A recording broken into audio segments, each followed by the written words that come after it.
title was Development of Children's Ability to Distinguish Sarcasm and Verbal Irony by Melanie Glenwright and Penny M. Pexman.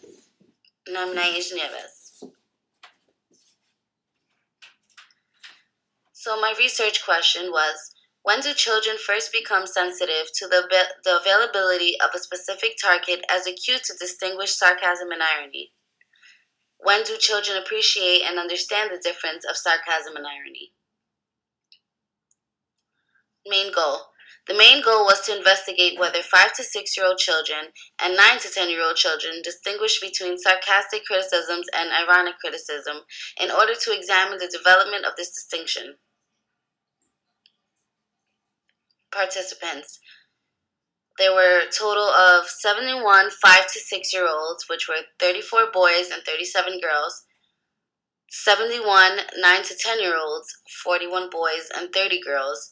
Children in the younger age group were recruited from the kindergarten and first grade class, and the older children were taken from the 5th and 6th grade classrooms. All of the children were middle class and all spoke English as their primary language at home. Children's understanding of sarcastic speech.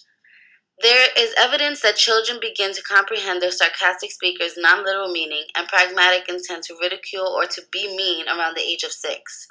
The ability to use these cues and to appreciate the social functions of sarcasm continues to develop through middle childhood, and there is evidence that this ability is still improving at the age of 12 or 13.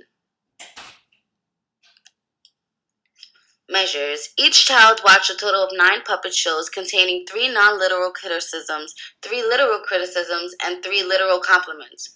9 versions of the material were devised so that each puppet show was depicted with every statement and topic condition across participants, which within each version, the puppet show order was randomized. Children were presented with puppet shows depicting situations where 1. A speaker commented on a specific target's failure to meet an expectation. 2. A speaker commented on a non-specific target's failure to meet a expectation, which is for irony.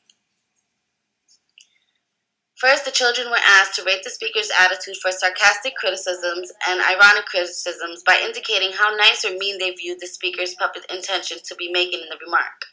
Second, the children were asked to indicate whether they identified more with the speaker or target listener in the puppet show. Third, the children were asked to justify or explain their identification response. Procedure. These children were trained on the nice mean rating scale, which went from, there was a chart with different faces, which they had to point at, which depicted very nice, nice, a little bit mean, mean, and very mean.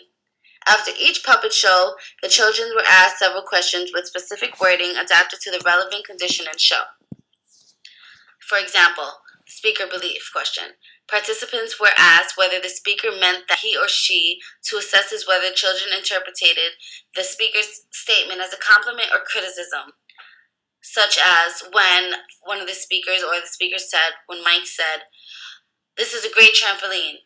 Did he think that Dave's new trampoline was a good trampoline or bad, or how did he mean it? Did he mean it a good way, bad way, sarcastic? Speaker attitude. Rate the attitude of the speaker based on the nice or mean scale, which was the happy faces, sad faces that they had to point at the nice, mean, very mean chart. 3. Identification. Pick which puppet caught their attention most and acted like them.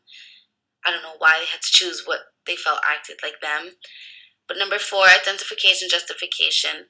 The children were asked why they made that specific choice. Materials. 9 puppet show scenarios, puppets, and the recordings were dialogues that were pre-recorded by a narrator that was specialized in making these recordings for these specialized tests, where they high-pitched their voice, intensified, exaggerated, so that the children can distinguish if it's sarcastic or irony. Hypothesis.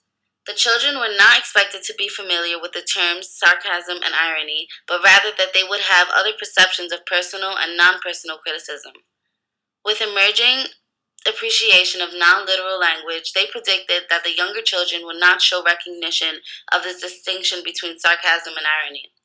They predicted that 9 to 10-year-olds, however, would be more proficient at comprehending non-literal language, and that this proficiency would be demonstrated by higher accuracy of appraisals of the non-literal speaker's belief. They hypothesized that justification from the younger group would express comparable levels of disapproval for all non-literal criticisms, whereas justifications from the older age group would express high levels of disapproval for sarcastic criticisms than for the ironic criticisms. Results show that although 5 to 6-year-old children are beginning to show modest accuracy, inferring speaker belief for sarcastic criticisms and ironic criticisms, they do not distinguish these speech acts. Younger kids, for some reason, don't understand the meaning of sarcasticness. They just develop it later on. As in contrast, results show that children 9 to 10-year-olds distinguish sarcasm and irony. Although at 12 and 13, they're still developing it and getting better at it and better to distinguish if it's sarcastic or irony. Overall, the results from both age groups indicate that children become more sensitive to the distinction between sarcasm and irony somewhere between the ages of 6 and 9 years old. Analysis. Although their method of testing this sensitivity were through puppet shows and indicating what they thought of each scenario and each statement and how they said it, there are many more developmental tests to further investigate children's expression of different ironies. As in, maybe if they did other specific tests, maybe the results would be different. And here are my references, and that is all.